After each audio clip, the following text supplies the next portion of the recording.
Hello everyone.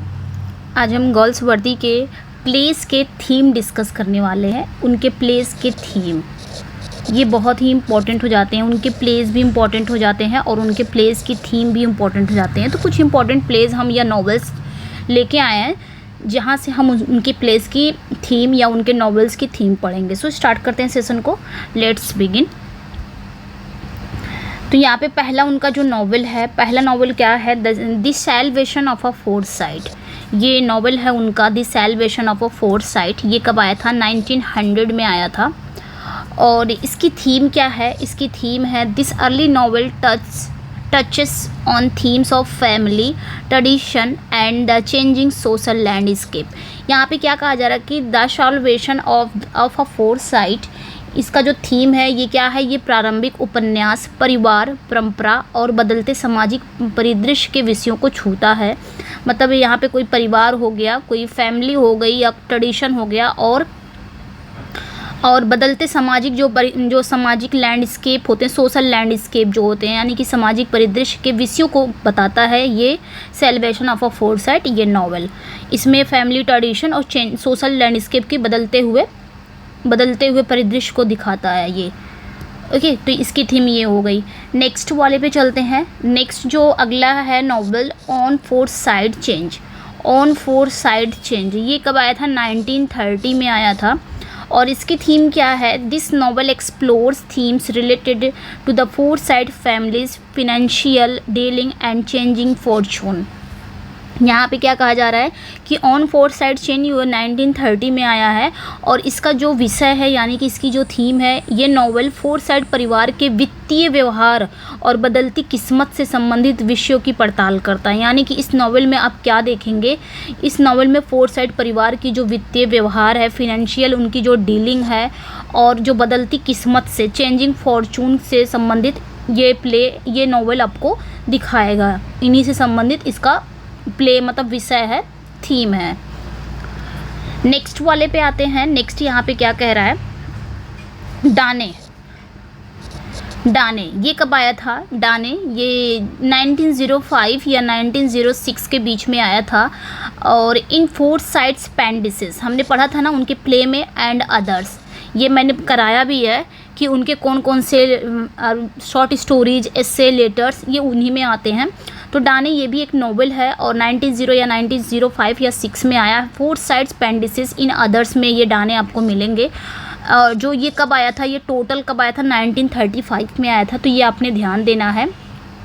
Okay, तो इसकी theme क्या है डाने की? Dane explores themes of love, desire, social expectations within the context of relationship.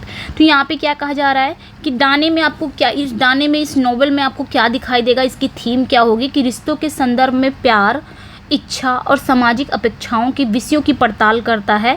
इसमें क्या होगा कि रिश्तों के संदर्भ में प्यार दिखेगा, इच्छा दिखेगी और सामाजिक अपेक्षाओं के बारे में दिखाएगा।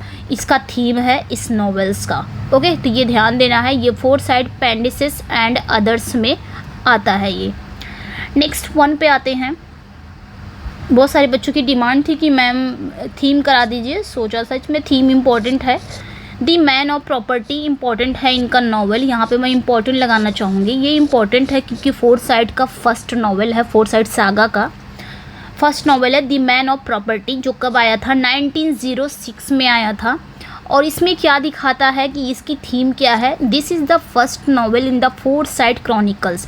फोरसाइट क्रॉनिकल्स का ये फर्स्ट नॉवेल है and deals with the themes of social class. Important है, इसको ध्यान से देखिएगा। Social class, property ownership and the moral consequences of one's actions of relationship. यहाँ पे क्या कहा जा रहा है कि द मैन ऑफ प्रॉपर्टी की थीम क्या है? ये क्या है? फोरसाइट क्रॉनिकल्स का फर्स्ट नॉवेल है, इतना तो समझ में आ ही गया होगा। और ये सामाजिक वर्ग हो गया, संपत्ति के स्वामित्व और किसी के कार्यों के नैतिक परिणामों के बारे में बताता है। तो ये आपने ध्यान देना है। इसकी थीम आप कैसे याद रख सकते हैं? सोशल क्लास के बारे में बताता है सिंपली, प्रॉपर्टी ओनरशिप के बारे में बताता है और मॉरल कॉन्सेप्ट किसी के कार्यों के वंस एक्शन मतलब किसी के कार्यों के नैतिक परिणामों के बारे में भी बताता है ये play the man of property. Okay. और फोर साइड सागा का ये भी याद रखिएगा, फोर साइड सागा यहीं से स्टार्ट होती है। फोर साइड सागा की जो स्टोरी होती है द मैन ऑफ प्रॉपर्टी से स्टार्ट होता है इसी, और स्टार्ट होता है तो इसमें सोशल क्लास के बारे में बताता है, प्रॉपर्टी के बारे में बताता है, प्रॉपर्टी ओनरशिप के बारे में बताया जाता है। यहीं से मतलब इंट्रोडक्शन होता है, ऐसे भी आप याद रख सकते हैं। चलिए नेक्स्ट वन पे आते हैं। नेक्स्ट वन यहाँ पे क्या कह रहा है, अगला जो है हमारा, अगला जो है द कंट्री हाउस, बहुत इंपॉर्टेंट है तो ये आपने ध्यान रखना है। यहाँ पे क्या कहा जा रहा है, कंट्री हाउस ये कब आया था, 1907 में आया था। इंपॉर्टेंट है ये जो प्ले है ना, ये प्ले है, थीम है, ये एक प्ले है। और ये भी याद रखना इसकी थीम क्या है कंट्री हाउस की, इसकी थीम है this play examines the themes of love infidelity and the conflicts that arise within the confines of a traditional English country house। यहाँ पे क्या कहा जा रहा है, ये इस प्ले में आपको क्या दिखने को मिलेगा, ये प्ले की थीम क्या हो सकता है, ये प्ले की विषय क्या हो सकता है कि इस प्ले में प्यार है, बेवफाई है और पारंपरिक अंग्रेजी देश के घर के भीतर पैदा होने वाले जो संघर्ष है उसके बारे में ये प्ले बताता है। तो ये आपने ध्यान देना है। ओके तो यहाँ पे आपने ध्यान देना है कि इस प्ले में क्या दिखाता है, प्यार, बेवफाई और पारंपरिक अंग्रेजी देश के घर के भीतर जो होने वाले कॉन्फ्लिक्ट हैं वो ये प्ले दिखाता है। और भी आप इस प्ले के बारे में याद रख सकते हैं कि ये प्ले प्रेजेंट करता है अपर क्लास, ये भी आपने ध्यान देना है, अपर क्लास के बारे में बताता है। तो कहीं भी अगर क्वेश्चन आ रहे हैं कि कौन से प्ले में, गोल्सवर्दी के कौन से प्ले में अपर क्लास, एक मिनट इसको थोड़ा सही लिख दूँ ताकि आप लोग को दिख जाए सही से। अगर पूछा जाता है कि इस कौन से प्ले में अपर क्लास रिप्रेजेंट किया जाता है, तो ये आपने ध्यान देना है, ये अपर क्लास की भी बात करता है। यहाँ पे मैं लिख दे रही हूँ, अपर क्लास की बात करता है। ओके रिप्रेजेंट करता है, इस प्ले में ही रिप्रेजेंट होता है। तो कंफ्यूज नहीं होना है कि मैम ने क्या पढ़ा दिया है, ये प्रेजेंट होता है, ठीक है। तो यहाँ पे मैं दोनों ही बताते चलूँगी ताकि आप कंफ्यूज नहीं होंगे कि ये तो अपर क्लास से है, तो मैं उस प्ले, इस जो प्ले है कंट्री हाउस, इसमें क्या क्या स्टोरी दिखाई जाती है। यहाँ पे मैंने ये थीम, एक्चुअल में थीम यही है कि इसमें क्या क्या स्टोरी है। थीम का मतलब क्या होता है, विषय, किस विषय पे ये कहानी है या किस विषय पे कोई प्ले चल रहा है, कोई ड्रामा चल रहा है। तो ये हमारा हो जाएगा इसकी थीम कंट्री हाउस की। तो इसे आपने याद रखनी है और ये भी याद रखना है कि अपर क्लास प्रेजेंट होता है इसमें। चलिए नेक्स्ट वन पे आते हैं। नेक्स्ट वन यहाँ पे क्या कह रहा है, Indian summer of a fourth site. ये तो सभी को पता है, Indian summer of a fourth site ये कब आया था, 1918 में आया था। तो ये आपने याद रखनी है, ये कब आया था, 1918 में आया था Indian summer of a fourth site. इसका थीम क्या है, दिस इंटरल्यूड, ये एक इंटरल्यूड है फोर्थ साइड सागा का। दिस इंटरल्यूड यानी कि द मैन ऑफ प्रॉपर्टी के बाद जस्ट ये इंटरल्यूड आया था। This interlude within the fourth side saga explores themes of a nostalgia and reflection on the past. तो यहाँ पे क्या कहा जा रहा है कि ये जो इंटरल्यूड है फोर्थ साइड सागा के भीतर एक अंतराल पुरानी यादों और अतीत पर प्रतिबिंब के विषयों की खोज करता है। मतलब ये फोर्थ साइड सागा में ही एक इंटरल्यूड है और ये क्या करता है, नोस्टैल्जिया के बारे में बताता है। नोस्टैल्जिया मीन्स क्या होता है, जब हम अपने पास्ट की बीती हुई यादों को याद करते हैं। तो फोर्थ साइड सागा के भीतर ये अंतराल पुरानी यादों को और अतीत पर प्रतिबिंब के विषयों की बात करता है। तो ये बात या पास्ट के रिफ्लेक्शन की बात करता है ये interlude, Indian summer of a fourth side. तो ये आपने याद रखनी है। ओके चलिए फिर नेक्स्ट वन पे आते हैं। नेक्स्ट वन यहाँ पे क्या कहा जा रहा है, नेक्स्ट वन कह रहा है कि इन चांसरी की बात हो रही है, जो कब आया था, 1920 में आया था। ये भी फोर्थ साइड सागा में ही आता है, उसका नॉवेल है। तो इसकी थीम क्या है, this is the second book of the fourth side saga continuing to explore themes of social class। ये याद रखना है, social class, property and relationship with in the fourth side family. तो ये चांसरी भी फोर्थ साइड फैमिली के बारे में ये बताता है। क्या बताता है कि ये द फोर्थ साइड सागा की दूसरी पुस्तक है जो फोर्थ साइड परिवार के भीतर जो सामाजिक वर्ग है, संपत्ति है और रिश्तों के विषयों को पता लगाने के लिए जारी है। ठीक है, चांसरी जब द मैन ऑफ प्रॉपर्टी से स्टोरी स्टार्ट हो जाती है फोर्थ साइड सागा का, फिर इंटरल्यूड आता है। इंटरल्यूड क्या करता है, अभी मैंने बताया कि इंटरल्यूड क्या करता है, वो पुरानी यादों को, जो भी फोर साइड सागा में चल रहा है, पुरानी यादों को और अतीत पर रिफ्लेक्ट करती है चीज़ें। पुरानी यादों को मतलब क्या करता है, उस चीज़ को दिखाता है, रिफ्लेक्ट करता है।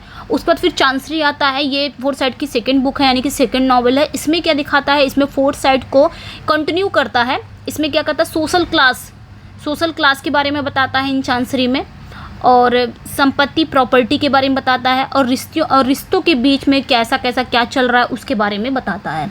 तो ये आपने ध्यान देना है, ठीक है। इसके लिए ये पता लगाने के लिए, टू एक्सप्लोर, पता लगाने के लिए जारी रखता है इन चांसरी। नेक्स्ट वन पे आते हैं। नेक्स्ट वन यहाँ पे क्या कह रहा है, अवेकनिंग। तो अवेकनिंग ये कब आया था, 1920 में आया था। थीम क्या है, ये भी इंटरल्यूड है, जस्ट चांसरी के बाद अवेकनिंग आता है। This interlude within the Forsyte saga deals with the themes related to personal awakening and self discovery. तो ये इंटरल्यूड जो है चांसरी के बाद जस्ट अवेकनिंग आता है। तो अवेकनिंग क्या करता है, ये द फोर साइड सागा का ये अंतराल व्यक्तिगत जागृति और आत्म खोज की संबंधित विषयों से संबंधित है, ठीक है। इसमें क्या करता है, ये फोर साइड सागा से डील करता है, और इसका थीम क्या है, ये पर्सनल अवेकनिंग के लिए जाना जाता है। मतलब ये पर्सनल अवेकनिंग के लिए रिलेटेड है, एंड सेल्फ डिस्कवरी के लिए। तो इसको याद रखना है कि व्यक्तिगत जागृति, पर्सनल अवेकनिंग मतलब क्या होती है, व्यक्तिगत जागृति और आत्म खोज से ये अवेकनिंग संबंधित है। ओके, चलिए नेक्स्ट वन पे आते हैं। पर्सनल चीज़ों को दिखाता है इसमें, मतलब पर्सनल अवेकनिंग के बारे में बताता है। नेक्स्ट वन क्या है यहाँ पे, टू लेट है। नेक्स्ट वन यहाँ पे क्या है, टू लेट।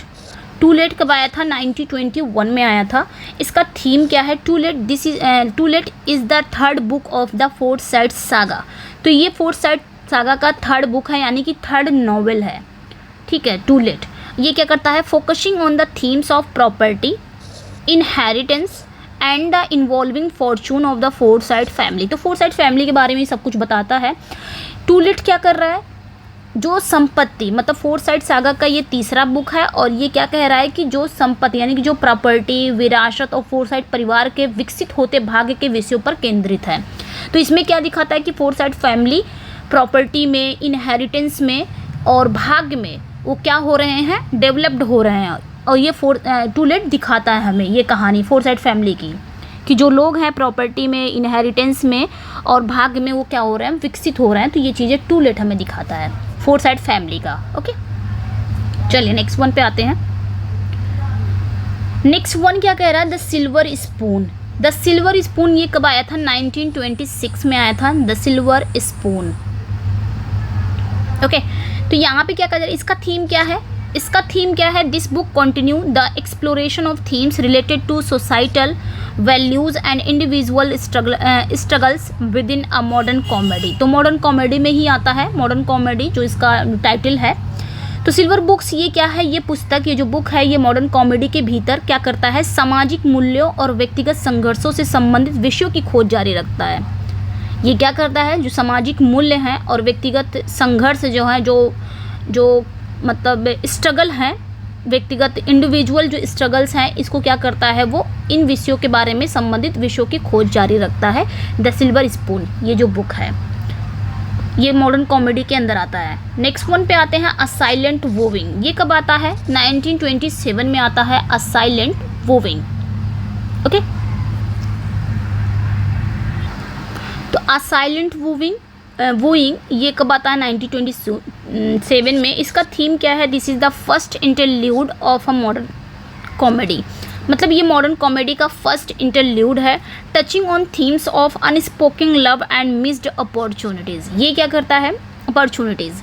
साइलेंट वोविंग क्या दिखाता है, इसकी थीम क्या है, ये मॉडर्न कॉमेडी का पहला इंटरल्यूड है जो अनकहे प्यार और छूटे अवसरों के विषय को छूता है। मतलब जो अनकहे प्यार और छूटे मिस्ड अपॉर्चुनिटी के बारे में बताता है। अब वो कहानी आप पढ़ेंगे ना तो वो आपको समझ में आएगा कि ये थीम है, ये थीम जितनी भी है ना, आपको अगर आप इसकी कहानी स्टोरी पढ़ेंगे तब आपको ज़्यादा क्लियर हो जाएगा।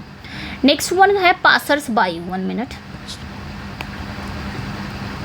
पासर्स बाई कब आया था, 1927 में आया था। और ये क्या है, ये इसकी थीम क्या है, सेकंड इंटरल्यूड है मॉडर्न कॉमेडी का।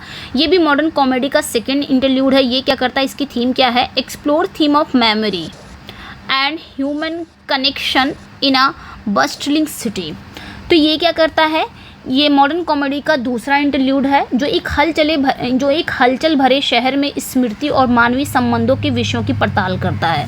ये एक बस्टलिंग सिटी मतलब क्या होता है, हलचल भरे शहर में क्या करता है, एक ह्यूमन कनेक्शन, मेमोरी और ह्यूमन कनेक्शन के बारे में बताता है। चलिए नेक्स्ट वन पे आते हैं। स्वान स्वांग, अगला जो हमारा है स्वान स्वांग, ये कब आया था, 1928 में आया था। इसकी थीम क्या है, this is the third book of a modern comedy. ये मॉडर्न कॉमेडी का थर्ड बुक है, dealing with themes of ageing artistic expression and the search for meaning in life. ये क्या कर रहा है, मतलब स्वान स्वांग क्या करता है, ये मॉडर्न कॉमेडी का तीसरी बुक है जो उम्र बढ़ने, कलात्मक अभिव्यक्ति और जीवन में अर्थ की खोज के विषयों के बारे में बताता है। ठीक है, उम्र बढ़ने में, और फिर इसमें क्या दिखाता है, इसमें स्वान स्वांग में क्या दिखाता है कि लोगों, ह्यूमन की जो उम्र बढ़ने उसके बारे में दिखाता है, कलात्मक अभिव्यक्ति जो होती है उसके बारे में, और जीवन में अर्थ की खोज के बारे में भी दिखाता है। और आपका क्लियर होगा जब आप ये सारी कहानी स्टोरी पढ़ेंगे। नेक्स्ट है made in waiting. Made in waiting ये क्या है, 1931 में आया था, और इसका थीम क्या है, the first book of end of the chapter. तो ये ध्यान देना है, ये फर्स्ट बुक है एंड ऑफ द चैप्टर का, एक्सप्लोर्स थीम्स ऑफ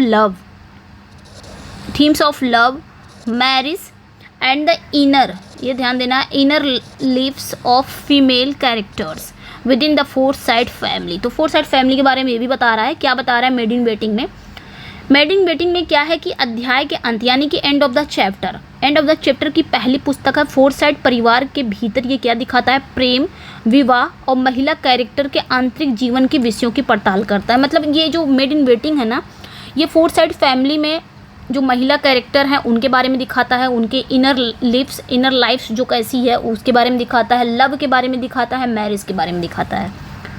चलिए नेक्स्ट वन पे आते हैं। नेक्स्ट वन यहाँ पे क्या कहा जा रहा है कि फ्लावरिंग विल्डरनेस 1932, एक मिनट ऊपर क्या था, मेड इन वेटिंग। चलिए नेक्स्ट वन पे आते हैं। फ्लावरिंग वाइल्डरनेस ये कब आया था, 1932 में आया था, और इसका थीम क्या है, this second book of end of the chapter explore themes of youth idealism and the transformative power of nature. तो ये क्या करता है, तो ये याद रखना है कि एंड ऑफ द चैप्टर की ये दूसरी पुस्तक है। ठीक है, दूसरी किताब है जो यूथ के बारे में दिखाता है, आइडियलिज्म के बारे में दिखाता है यानी कि आदर्शवाद के बारे में दिखाता है, and the transformative power of nature, और प्रकृति की परिवर्तनकारी शक्ति के विषयों की पड़ताल करता है ये जो बुक है, और ये एंड ऑफ द चैप्टर की सेकंड बुक है। चलिए नेक्स्ट वन पे आते हैं। नेक्स्ट यहाँ पे आपका स्टार्ट हो गया है, आई थिंक यहाँ पे आपका प्ले स्टार्ट हो गया है, प्ले की बात हो रही है यहाँ पे। जॉय सबसे पहले आता है, जॉय आई थिंक इसके पहले सिल्वर बॉक्स था, ओके मैं समझा दूंगी। तो यहाँ पे किसकी बात हो रही है, जॉय की। जॉय ये कब आया था, 1907 में आया था, और इसकी थीम क्या है, Joy touches on themes of societal expectations, happiness and personal choices. तो जॉय किसके बारे में बात करता है, ये बात करता है, जॉय मतलब होता है खुशी, जो सामाजिक अपेक्षाओं, खुशी और व्यक्तिगत पसंद के विषयों को छूता है, यानी कि ये सामाजिक एक्सपेक्टेशन के बारे में बताता है कि समाज के कैसे कैसे एक्सपेक्टेशन है, और हैप्पीनेस के बारे में बताता है, और पर्सनल चॉइसेस के बारे में, मतलब जो व्यक्तिगत पसंद है उसके बारे में जॉय बताता है, इसकी थीम है। ओके नेक्स्ट पे आते हैं। नेक्स्ट यहाँ पे कहा जा रहा है स्ट्राइफ। नेक्स्ट है स्ट्राइफ, प्ले है, ये भी प्ले है, ये क्या है, प्ले है। ये कब आया था, 1909 में आया था स्ट्राइफ, जिसका मतलब होता है संघर्ष।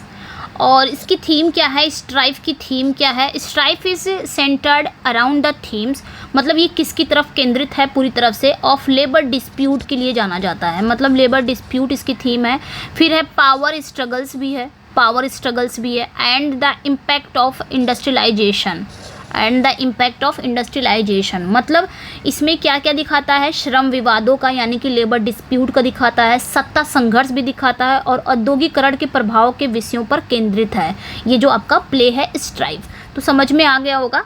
नेक्स्ट वन पे आते हैं। यहाँ पे इंपॉर्टेंट क्या हो जाता है, यहाँ पे आपका लेबर एग्जाम में अगर पूछ लिया जाएगा तो लेबर डिस्प्यूट, मतलब इसमें लेबर डिस्प्यूट मतलब इस टाइप का डील किससे डील करता है, लेबर डिस्प्यूट। यहाँ पे मैंने थोड़ा एलाबोरेट करके थीम लेके आया है जो आपके लिए ज़्यादा बेनिफिशियल होगा। चलिए नेक्स्ट वन पे आते हैं।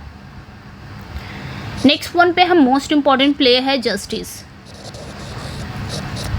अगर मैं इसको वेरी इंपॉर्टेंट लगाऊं तब भी कम नहीं है ये, तो ये आपने ध्यान देना है। मोस्ट इम्पॉर्टेंट प्ले है जस्टिस। ओके, तो जस्टिस में क्या बताया जा रहा है, जस्टिस कब आया था, 1910 में आया था, 1910 में आया था। और इसकी थीम क्या होती है, this play critically examines the legal system and addresses themes of morality, justice and consequences. मतलब ये जो प्ले है ये कानूनी व्यवस्था की आलोचनात्मक जांच करता है, और नैतिकता यानी कि मोरालिटी, जस्टिस यानी कि न्याय, एंड कॉन्सिक्वेंसेस और जैसे विषयों को ये संबोधित करता है, एड्रेस करता है। मतलब ये जो आपका प्ले है ना, ये कानूनी व्यवस्था की क्या कर रहा है, जो उसकी आलोचनात्मक को जांच करता है, और जो नैतिकता है, न्याय है और परिणाम है जैसे विषयों को ये एड्रेस करता है, संबोधित करता है।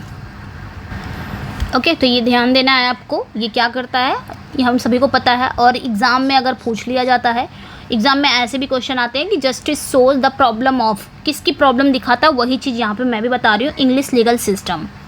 ये हम पढ़े हैं इंग्लिश लीगल सिस्टम। ओके, तो ये चीज़ें आपने ध्यान देनी है, इंग्लिश लीगल सिस्टम। ओके, ये आता है कि अगर पूछ लिया जाएगा कि justice so the problem of, किसकी प्रॉब्लम दिखाता है जस्टिस, तो इंग्लिश लीगल सिस्टम को दिखाता है। वही चीज़ यहाँ पे मैंने बताया, एक एलाबोरेट करके थीम लेके आई हूँ। यहाँ पे यही बता रहा है कि ये जो नाटक है वो कानूनी व्यवस्था यानी कि लीगल सिस्टम, यहाँ पे भी देखिए लीगल सिस्टम आया हुआ, तो कंफ्यूज बिल्कुल नहीं होना। ये जो प्ले है वो क्रिटिकली करता है, क्रिटिकली एग्जामिन करता है, मतलब आलोचनात्मक जाँच करता है लीगल सिस्टम की। और ये मोरालिटी हो गया, जस्टिस हो गया, और कॉन्सिक्वेंसेस हो गया यानी कि नैतिकता, न्याय और परिणाम जैसे विषयों को ये एड्रेस भी करता है। ओके, तो ये इंपॉर्टेंट प्ले था इसलिए थोड़ा टाइम इस पे लग गया। चलिए नेक्स्ट वन पे आते हैं। नेक्स्ट वन क्या कह रहा है, द लिटिल ड्रीम। ये कब आया था, 1911 में आया था। और इसकी थीम क्या है, the little dream explores themes of love, dreams and the pursuit of happiness. मतलब लिटिल ड्रीम में थीम क्या है, लिटिल ड्रीम में प्यार, सपने और खुशी की खोज के विषयों की पड़ताल करता है। मतलब इसमें क्या एक्सप्लोर करता है ये लिटिल ड्रीम, इसमें आपको प्यार दिखेगा और ड्रीम और खुशी को मतलब खुशी की खोज के बारे में दिखाता है कि कैसे प्यार, ड्रीम और खुशी पाया जाता है। ये सारी चीज़ें ये प्ले दिखाता है लिटिल ड्रीम। चलिए नेक्स्ट वन पे आते हैं। द पीजन इंपॉर्टेंट है, द पीजन कब आया था, 1912 में आया था। जितनी भी प्लेज मैं करा रही हूँ ना सारे इंपॉर्टेंट लेके आई हूँ, और जो बाकी जो बच जाएंगे रेस्ट ऑफ द प्लेज जो रहेंगे आपके वो मैं नेक्स्ट में करा दूंगी। द पीजन 1912 में आया था। इसकी थीम क्या है, this play delves into themes of societal hypocrisy, relationships and moral dilemmas. तो ये क्या कह रहा है, पीजन किसकी बात करता है, इसकी थीम क्या है, ये जो प्ले है ये सामाजिक पाखंड यानी कि सोसाइटल हिपोक्रेसी यानी कि सामाजिक पाखंड, रिश्तों और नैतिक दुविधाओं के विषयों पर प्रकाश डालता है। पीजन में क्या दिखाता है, जो सोसाइटल हिपोक्रेसी होती है, जो समाज के पाखंड होते हैं उसके बारे में दिखाता है, रिश्तों के बारे में दिखाता है, और नैतिक जो दुविधाएं होती हैं, जो मॉरल डिलेमा में होते हैं, उसके बारे में ये जो प्ले है ये प्रकाश डालता है। चलिए नेक्स्ट वन पे आते हैं। Next one, the eldest son. ये कब आया था, 1912 में आया था। द एल्डेस्ट सन, इसकी थीम क्या है, the eldest son deals with the themes of family, inheritance and societal expectation. तो ये क्या होता है, यानी कि द एल्डेस्ट सन मतलब सबसे बड़ा बेटा। इसमें क्या ये किससे डील करता है, परिवार हो गया, विरासत हो गया और सामाजिक अपेक्षाओं के विषयों से संबंधित है इसमें। ठीक है, तो ये चीज़ें आपने ध्यान रखना है, किससे संबंधित है ये। ठीक है, तो ये किससे संबंधित है, फैमिली, इनहेरिटेंस और सोसाइटल एक्सपेक्टेशन से। चलिए नेक्स्ट वन पे आते हैं। नेक्स्ट वन जो है फ्यूजिटिव है। क्या है, फ्यूजिटिव को हम अगर बोलेंगे तो हिंदी में भगोड़ा यानी कि जो भागने वाला है। तो 1913 में आया था ये प्ले। इसकी थीम क्या है, explore themes of escape, identity and the consequences of one's action. तो ये क्या करता है, इस्केप यानी कि बचना, पहचान और किसी के कार्यों के परिणामों की विषयों की पड़ताल करता है। फ्यूजिटिव, फ्यूजिटिव में आपको क्या दिखाएगा, सिर्फ इस्केप होगा, इस्केप दिखाया जाएगा यानी कि भागने से ही होगा, सिर्फ भागता ही रहेगा। आइडेंटिटी रहेगी and the consequences of one's action, इसके बारे में दिखाया जाएगा। ओके, तो मैं ये सारे प्लेज इसकी समरी भी बता दूंगी, अगर आप लोग कहेंगे तो मैं ज़रूर इसकी समरी भी लेके आऊँगी अगर आप लोग को चाहिए तो ये चीज़ें दिखाता है। इसमें क्या होता है कि भागता रहता है, अपनी आइडेंटिटी छुपाता रहता है और अपने जो उसके एक्शन होते हैं उसके बारे में दिखाता है। ये सारे प्लेस फ्यूजिटिव एक्सप्लोर करता है, तो ये आपने ध्यान देना है। ओके, नेक्स्ट वन पे आते हैं। दी मॉब, मॉब 1914 में आया था। मॉब क्या बात करता है, इसकी थीम क्या है, this play examines themes of mob mentality, social unrest and the role of the individual in society. मतलब ये प्ले जो है, ये प्ले भीड़ की मानसिकता, सामाजिक अशांति और समाज में व्यक्ति की भूमिका के विषयों की जांच करता है। ओके, चलिए नेक्स्ट वन पे चलते हैं। नेक्स्ट वन यहाँ पे क्या कह रहा है कि अ bit of love. A bit of love ये कब आया था, 1915 में आया था। इसकी थीम क्या है, a bit of love explores themes of romantic entanglements, misunderstandings and personal growth. तो अ बिट ऑफ लव ये क्या कहता है, अ बिट ऑफ लव में क्या दिखाता है, रोमांटिक उलझनें होती हैं, गलतफहमियाँ होती हैं और व्यक्तिगत विकास के विषयों की पड़ताल करता है। ये सारा चीज़ अ बिट ऑफ लव में दिखाया जाता है। नेक्स्ट वन पे आते हैं हम।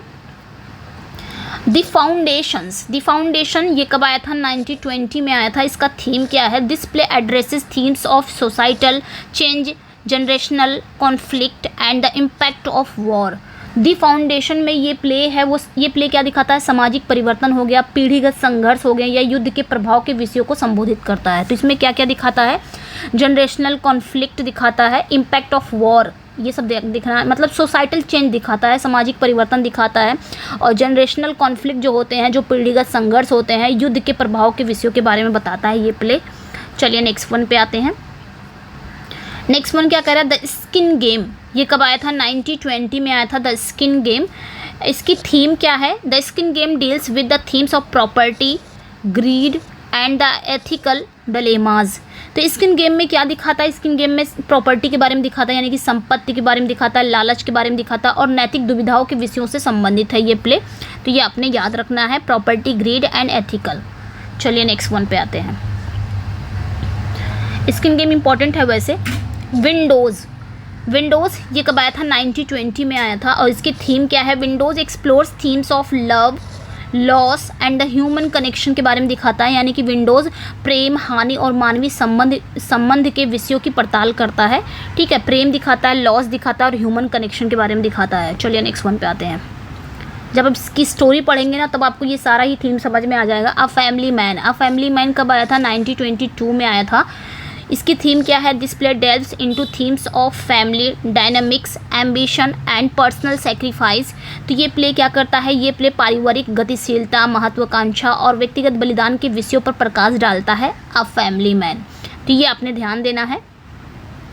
ये प्ले क्या करता है, इसमें क्या दिखाता है, ये प्ले पारिवारिक गतिशीलता दिखाता है, पहले तो फैमिली डायनामिक्स दिखाता है, एम्बिशन दिखाता है और व्यक्तिगत बलिदान के विषयों पर भी प्रकाश डाला जाता है, सेक्रीफाइस पे। A family man. Next one पे आते हैं। लॉयल्टीज़ मोस्ट इम्पॉर्टेंट है ये।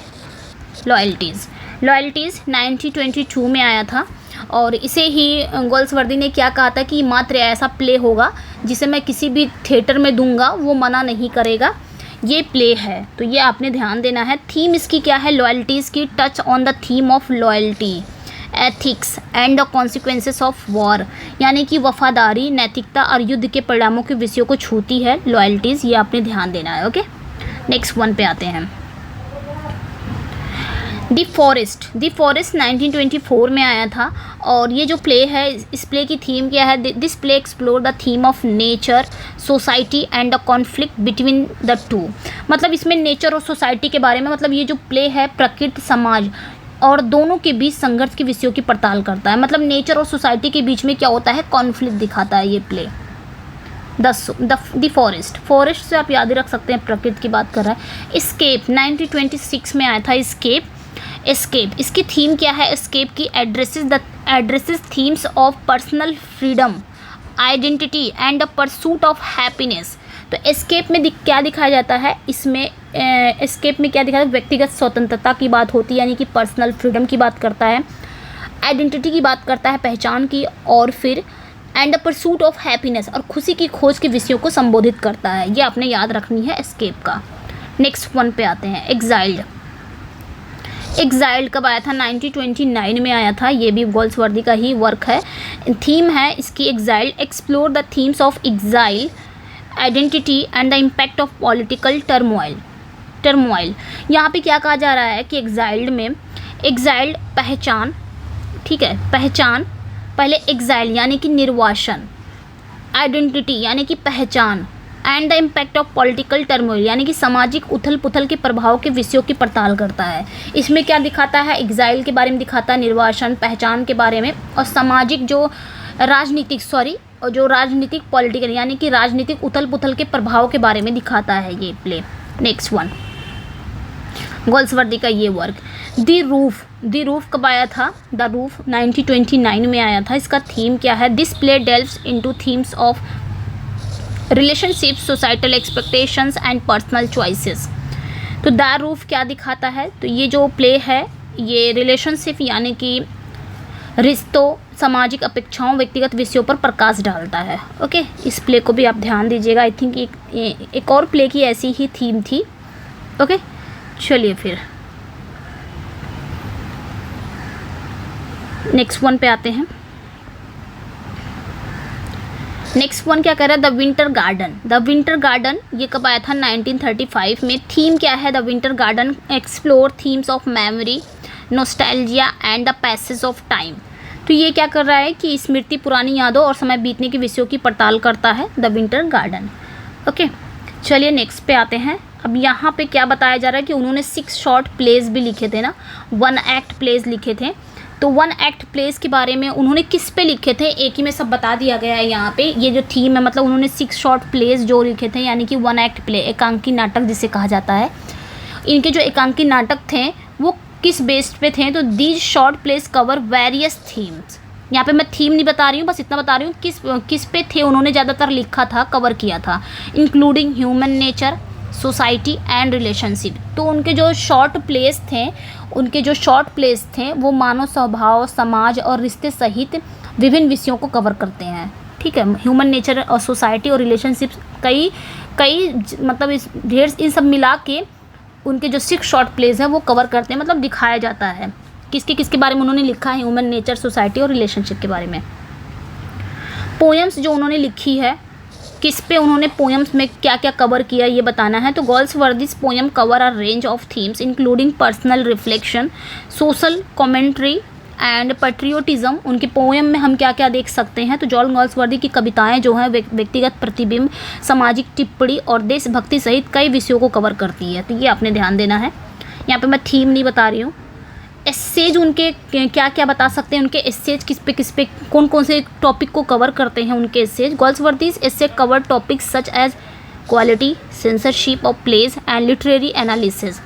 तो इनके एस्से, गोल्सवर्दी के जो एस्से हैं वो गुणवत्ता यानी कि क्वालिटी, नाटकों की सेंसरशिप और साहित्यिक विश्लेषण जैसे विषयों को कवर करते हैं। तो ये ध्यान देना है। ओके, और भी उन्होंने लिखे हैं कलेक्शन एंड लेटर्स। ये सब मैंने करा दिया है, अगर आपने नहीं देखे तो जाके ज़रूर चेकआउट कर लीजिएगा। कलेक्शन में यानी कि उनके पोएम्स, प्लेज, ये सारा मैंने करा दिया है, तो आप लोग को कंफ्यूज नहीं होना है। कलेक्शंस एंड लेटर्स, उनके जो कलेक्शन एंड लेटर्स हैं ये ध्यान देना है। उनके जो कलेक्शन एंड लेटर्स हैं, his collection and letters are also touch on various theme including societal issue, literary commentary and personal reflections. तो ये उनके जो कलेक्शन एंड लेटर्स में वो कौन टॉपिक को छूते हैं? तो उनके जो कलेक्शन और लेटर हैं वो सामाजिक मुद्दों, साहित्यिक टिप्पणियों और व्यक्तिगत प्रतिबिंबों सहित विभिन्न विषयों को भी छूते हैं, मतलब कवर करते हैं। These themes collectively represent John Galsworthy exploration of society, morality and human nature in his literary works. आगे क्या कहा जा रहा है? ये जो थीम है ये सामूहिक रूप से जॉन गोल्सवर्दी के साहित्यिक कार्यों में समाज, नैतिकता और मानव स्वभाव की खोज का प्रतिनिधित्व करते हैं। ओके, तो ये था, इतना ही रहने देते हैं। बाकी जो बचते हैं, बाकी जो भी प्लेज सारे बचते हैं वो हम नेक्स्ट वीडियो में पढ़ लेंगे। एक प्लेज छूट गया है जो बहुत ही इम्पोर्टेंट हो सकता था। एक प्लेज है आपका जो बहुत इम्पोर्टेंट हो सकता था, वो आपका कौन सा प्लेज था, आई थिंक मुझे भी याद था, वो इम्पोर्टेंट प्ले था। यहाँ पे एक प्ले था द सिल्वर बॉक्स, ये छूट गया था, आई थिंक वो छूट ही गया था, तो मैं यहाँ पे समझा दे रही हूँ। द सिल्वर बॉक्स, ये भी इसी में कवर कर दिया जाएगा क्योंकि ये इम्पोर्टेंट है, छूटना नहीं चाहिए इस प्ले को। ये कब आया था? 1906 में आया था, ये आपने याद रखनी है। और इसकी थीम भी मैं यहाँ पे लिख दे रही हूँ। इसकी थीम क्या है? इसकी थीम क्या है? This play explores, this play explores themes of social class। तो ये आपने ध्यान देना है, सोशल क्लास, जस्टिस, क्योंकि इसमें भी न्याय की बात होती है, अगर आप पढ़े होंगे। एंड, ये एंड है, मैं इसको सही से लिख दे रही हूँ, and justice and inequality.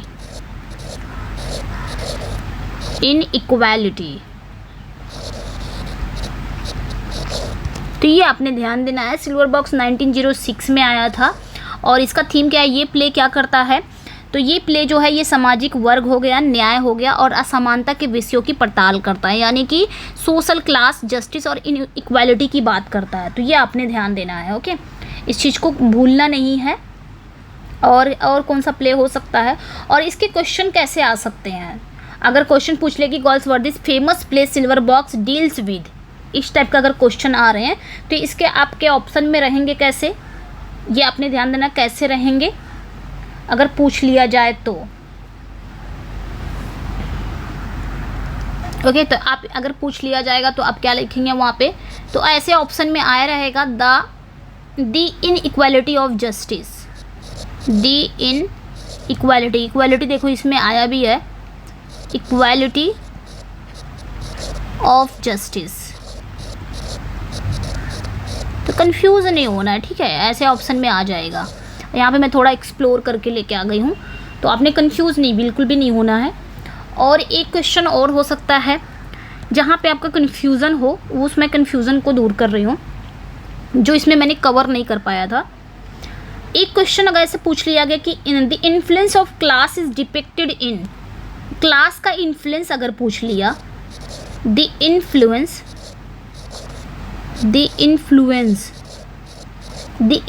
Of class is depicted in,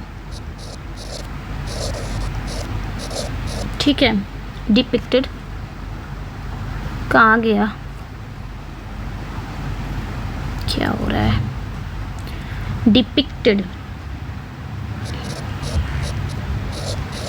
इन, तो आप क्या बताएंगे? तो यहाँ पे आप क्या बताने वाले हैं? तो सिंपली आप यहाँ पे लॉयल्टीज़ को बताएंगे, लॉयल्टीज़ में ही दिखाया जाता है। ओके, लॉयल्टीज़, इसका आंसर हो गया लॉयल्टीज़। तो ये आपने ध्यान देना है। और भी जैसे कुछ भूल रहा है अभी, दिमाग में आने रहा, लेकिन जो भी आएंगे दिमाग में मैं करा दूँगी, नेक्स्ट वीडियो में करा दूँगी, कंफ्यूज नहीं होना है। अच्छा, मैंने अपर क्लास बताया था, अपर क्लास मैंने किस में बताया था? स्किन गेम में बताया था। तो ये अपर और लोअर क्लास में बच्चे बहुत कंफ्यूज होते हैं कि मैम कौन सा अपर क्लास किस में रिप्रेजेंट होता है। तो अपर क्लास मैंने बता दिया, कंफ्यूज बिल्कुल नहीं होना है। अपर क्लास किस में होता है, यहीं पे मैं लिख दे रही हूँ, मैंने बताया है, फिर से बता दे रही हूँ। अपर क्लास रिप्रेजेंट किस में होता है? तो याद रखिएगा, upper class the skin game में होता है, स्किन गेम, ठीक है। अभी मैंने जस्ट बताया ऊपर अपर क्लास किस में होता है। तो यहाँ पे 1 मिनट, स्किन गेम में नहीं, कंट्री हाउस में। तो ये याद रखिएगा, the country house. Okay, the country house में होता है अपर क्लास। अच्छा ठीक है, अब दिमाग में आ रहा होगा कि अपर क्लास की तो बात आपने बता दी, कंट्री हाउस में होता है, तो लोअर क्लास की बात किस में होती है, ये भी बता दीजिए मैम। लोअर क्लास की बात किस में होती है? तो याद रखिएगा, अगर पूछ लिया जाए the lower class was represented in Galsworthy's, तो गोल्सवर्दी की किस प्ले में लोअर क्लास को रिप्रेजेंट किया गया है, तो आपने क्या बताना है? लोअर क्लास, लोअर क्लास अगर आ गया तो आपने क्या बताना है? फ्रैटर्निटी बताना है, फ्रैटर्निटी। ओके, तो ये ध्यान दीजिएगा, ठीक है, ये ध्यान आप दे दीजिएगा। तो अपर क्लास हो गया, लोअर क्लास हो गया, ये बहुत ज़्यादा कन्फ्यूज़न वर्ड था, मैं इंपॉर्टेंट भी लगा दूंगी इसको क्योंकि बहुत बच्चे कन्फ्यूज़ हो जाते हैं। ओके, तो ये आप ध्यान दीजिएगा। चलिए फिर बाकी जो भी याद आते हैं, जो भी इसके इंपॉर्टेंट टॉपिक होंगे वो हम नेक्स्ट वीडियो में देख लेंगे। आपको कैसा लगा अपना फीडबैक ज़रूर दीजिएगा, और जो फर्स्ट टाइम मेरे चैनल को देख रहे हैं वो चैनल को सब्सक्राइब कर ले, वीडियो को लाइक एंड शेयर ज़रूर कर दीजिए। ओके, मिलते हैं नेक्स्ट वीडियो में। Thank you for watching.